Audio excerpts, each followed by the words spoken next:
What's going on YouTube? It's Tej back again with another video, and today we're continuing our 2021 NFL season preview series, and we have finished the AFC East. We move on to the AFC South, and going by location alphabetical order, therefore we're talking about maybe the worst team in football, the Houston Texans. But I'm going to try to keep it positive. I'm going to give you Texans fans something to look forward to. Hopefully you all enjoyed today's video. If you do, please hit that like button. It would help me out a ton. And if you're new to the channel and want more sports content in your life, please consider subscribing and comment your thoughts on the Houston Texans down below. I know it's a little bit of a murky road ahead of them. It's tough waters they're treading through, but tell me what you think. Is my win range about right? 2 wins is probably a little low. Tell me some games you think they could come away with, and tell me some X factors maybe I didn't talk about, and maybe you're keeping your eye on. I'd love to have that conversation with you. I respond to every comment. So let's go ahead and start talking about the Houston Texans. 2 to 5 wins. 5's probably a little too high for their upper mark, but it's one of those things where football can be weird, right? You know, it only takes a couple of games with a wacky turnover or special teams score, one team, QB just absolutely selling, throwing 4 picks, whatever the case may be. A lot of weird things can happen, right? And everyone's counting out the Houston Texans, and maybe that's something that Coach David Culley is really harping on in that locker room, and guys buy into it. And a bunch of guys are on one-year deals. So between being the underdogs and guys playing for big contracts next season with the cap going up, I could see this team rattling off more than obviously 2 wins, which is what I projected to have them at. But obviously there's not a whole lot of talent on the paper, or on the roster. That's why I have them at 2 wins. One of those 2 wins is against the Colts, so that's probably a game that you could probably shift back towards in favor of Indianapolis. So, obviously, I have a hard time finding games in which I like the Houston Texans. When I finish the season preview series, I'm going to go ahead and redo my, way too early season predictions video. And maybe Houston's around that 3-win mark. I think their over-under for Vegas is 2.5. And, I mean, that's just such a low mark. I can't think of a time I've seen that low of a, over-under for a win mark in my lifetime. So, I'd almost encourage you to bet the over because, weird things are going to happen. But at the same time, this team is just lacking a lot of talent that it once had. Obviously the trade of DeAndre Hopkins, J.J. Watt wants a release. He gets one. Deshaun Watson, will he play? Obviously, this win total is indicative of him not playing. But you know what? They won 4 games last year with Watt, with Deshaun Watson, with Will Fuller. Even with Deshaun Watson, I mean, he's fantastic. But there's only so much backbacking you could do. And this is just overall not a good team right now. And I give all the credit in the world to Nick Caserio. This is a job that I have a hard time thinking everyone around the league would want. This is definitely not an appealing situation, but he's taken the opportunity. He's going to try to push this team up and over the edge. The first thing he could do is fire Jack Easterby, that guy, ever since getting to Houston after being the New England Patriots team chaplain. He has just done everything he can to ruin the organization. So that'd be a good place to start, in my opinion. But regardless, let's go ahead and talk about some of these goals. Realistic, be competitive. Maybe you only win 3 games, but if you could keep it to, most of your games being in, single digits. Maybe you get a lot of 1-score losses. Something that fans can then hold their head on and say, hey, if that one play breaks a different way, or hey, when we actually have, really good football players on our team, we're going to actually be in a good spot. And it's kind of similar. It's not exactly a fair comp, and don't run away with this, but when Brian Flores was first hired by Miami, that team just wasn't very good, but they found ways to be really competitive and lose close games. And if David Culley and the Houston Texans can do that, I think you could see this season as a success in a way. Because obviously no Houston Texans fan is, saying Desmond King is a part of our, championship winning formula in 5 years. And King's a good player, so he's one of the better, players on this roster to try to pick from. But, David Johnson, is he really going to be your running back in 5 years if you try to win a Super Bowl? No. Philip Lindsay? No. Those type of guys, they're just placeholders. So if you can find a way to build a culture and be competitive, that's a good place to start. And that's where you have to begin every rebuild, in my opinion.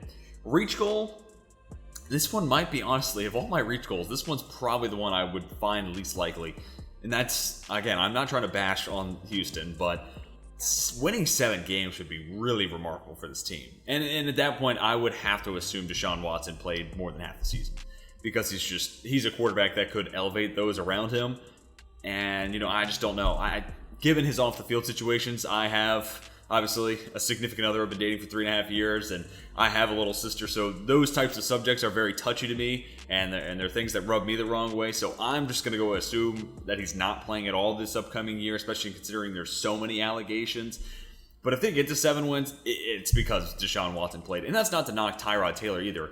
He wasn't in my QB rankings, which, by the way, if you missed that video, definitely go check that out. I'd love to have your thoughts on where I rank the 32 starting QBs. I still had Deshaun Watson in that video. But, Tyrod Taylor, if I threw him in, he's 31 to 32. It's him and Andy Dalton, probably the bottom two. But that's also indicative of how deep the NFL is at quality quarterback play. Like Andy Dalton was my number 32 guy. And, he can play. Like, he's not absolute garbage. Drop him in 10 years ago. He was already a pretty good quarterback 10 years ago, or whenever it was when he was drafted. But the league has just shifted so much, and now like QBs are easier to find in the sense that like they can be fine, they can be okay, they're not going to wreck the game for you, and that's because football has become such a sport that is taught on people when they're young. That's a different talk for a different day. And Tyrod Taylor, though, 31-32, but he can win you games, and he's often not going to be the reason you lose. So I'm not trying to bash him, but if they're going to win 7 games, it's with Deshaun Watson. Moving along, I got off track there, but the X Factors, all young guys that I'm ready to see what they can do. Let's talk about the guy on your screen here, Titus Howard. I think he's the starting right tackle, and you move Marcus Cannon into guard. But this is obviously a huge year for Titus Howard, who I think fundamentally speaking, and when you watch him, he is a good player. He just gets really handsy, gets called for holding, and those penalties rack up. And obviously penalties are a big thing that you would like to avoid when it comes to offensive line play. And I'm not going to knock that. But if Titus Howard can turn down the penalties and he can just let his play speak for itself, you have him on the right side with Laramie Tunsil on the left. That's a nice foundation.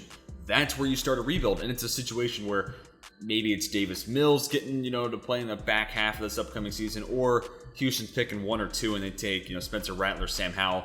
And then, if Howard continues to improve, whoever that young quarterback is knows he's got a couple of good bookend tackles, and that goes a long way. I mean, case in point, look at the Detroit Lions drafting Penei Sewell. They wanted that foundation in place with, Decker on the left, Sewell on the right. So Houston might already have that in place. It just comes down to Howard turning down the amount of penalties that go against him. And Ross Blacklock, another young player, second-year guy. I'm just ready to see him on a large scale. How many snaps can he play this year, and how productive can he be? He can play some D-tackle, he can play some nose, kind of use him a couple of different ways. But he's a guy that has the opportunity to really shine on the defensive side of the ball where there's not a whole lot of talent. So he could be the guy that, defense or opposing offenses have to key in on. So that would be a good boost in his confidence, but it would also be a sign in the right direction for a guy who could potentially be in your long-term, winning picture for the Houston organization. And then Nico Collins, I know he's the first name on here, is the last one I'm talking about, though. They gave up a fair amount of value to move up. And it's interesting, you talk about Brad Spielberger, who does some stuff with PFF, also does stuff with Over the Cap. And based off of trade values, Nico Collins turned into the most expensive trade up in NFL history. And before that, it was Tyler Lockett in the 3rd round. That obviously worked out for Seattle. Houston would love to have similar success here, but it's just because of the number of mid-round picks that were sent so the Texans can move and take Nico Collins. So in that respect, it's like, this guy better work out. But also, we're talking about mid-round picks. Like, we're not talking about the number 1 overall pick, but mid-round picks obviously are valuable, and they're starting to be recognized as so every year that goes by. But Nico Collins is a guy that I really liked. He got better and better at Michigan. Like, I compare him to Donovan Peoples-Jones, and it's a favorable one towards Collins in the sense that Donovan Peoples-Jones never really showed marginal improvement year by year. He was just always the same guy in my eyes. Like, big body guy, good in the red zone, has good speed, can kind of stretch the field. Yeah, that's kind of what Cleveland used him as so far. But Nico Collins, year by year, snap by snap, week by week, however you want to break it down, you could see him getting a little better. And he was a guy who ran in the 4.4s, obviously like great size, 6'4". He is the big body build. Like, he is what you want in a big, tall, wide receiver. Like, he fits the bill there. And I saw him continue to and get better. And this is a deep wide receiver class. So him going in the later rounds isn't necessarily a knock on him as much as it's a positive for that past draft class in the wide receiver position. I think Nico Collins got some good game. And you lose Will Fuller. You already have Brandon Cooks, who's a solid guy. He could be your number one. Ideally, he's more of like a good 2, a good 3. But regardless, he's a pro guy. It's kind of funny. He requested not to be traded, which you almost never hear. But I bet now he wishes he could be traded. Anyways, Brandon Cooks can play. He's a good player. And then you have Nico Collins hopefully getting a lot of playing time, just getting out there and getting the opportunity to get the reps. And I think that's going to be the best thing for his development. Getting out there, getting on the field, learning from failures, getting plays to break his way, and hopefully he can continue to, refine his skills and continue to show that improvement where he was at with the Michigan Wolverines. And if so, hey, you got a nice little 1-2 duo there. Nothing that's going to shatter the world or, set the world on fire or anything like that. But if Nico Collins can prove to be a solid guy, opposite of Brandon Cooks, they complement each other well, I like that. And we'll round out talking about games to watch. These are all 3 games I think that can win, right? Like, these are 3 teams that you would probably clump in the bottom of the NFL's barrel, right? 2 of them were at home, week 3 against Carolina. Opportunity early in the season, maybe to play a little spoiler. And, how good is Sam Darnold, right? Like, this is one of those games where I could totally see Sam Darnold throwing 4 picks, right?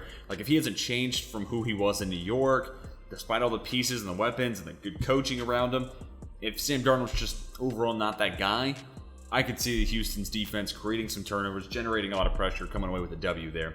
And then you get to week 12, a little bit later in the year. By now, I think Zach Wilson and the Jets kind of have their feet underneath him, so this one might be a little bit of a stretch for them to win. But they are at home, and rookie quarterbacks have those weird weeks where they just look like they, forgotten everything that's come before it. And you're also talking about a first-time head coach in Robert Saleh. Traveling on the road is something that is difficult to do just in general, and first-time head coach might still be learning the ropes in that regard. So that's one they could, pull off and beat one of the weaker teams in the NFL, at least, generally speaking here. And then week 15, later in the year, on the road against Jacksonville, just a chance to kind of end the year on a positive note. And this is actually the first time I put an division matchup in these games to watch, because normally division games, you want to watch those games. So those are important for a lot of reasons. But in this case, it's late in the year, trying to end the year on a positive note, show progression, but also you might be seeing Davis Mills potentially see the field, try to see what they got out of the first draft pick under the Nick Caserio era. So that game could weigh some gravitas, and it's Davis Mills versus, Trevor Lawrence. That's interesting. But also a road test. How do you stack up against a division foe? And that's a good barometer. How much progress did you make week 1 through week 15? Where are you stacking up against another team that's not necessarily the best in your division, right? So I'm intrigued by that matchup, and it felt like one of the rare occasions that I'll go ahead and throw a division game in my games to watch. But that's all I got for you. Tell me what you think about the Houston Texans' upcoming NFL season. I tried to keep it positive, went off a couple of tangents. I apologize for that, but tell me some games you're looking forward to watching, some X factors I didn't talk about, maybe a win range you have in mind for Houston. I'd love to hear your thoughts. I respond to every comment down below. Hopefully you all enjoyed the video. If you did, please hit that like button. It would help me out a ton. And if you're new to the channel, want more sports content like this, please consider subscribing. That's going to do it for this one. Hope you all have a fantastic rest of your day. And until next time, my name is Tej, and I'm signing off.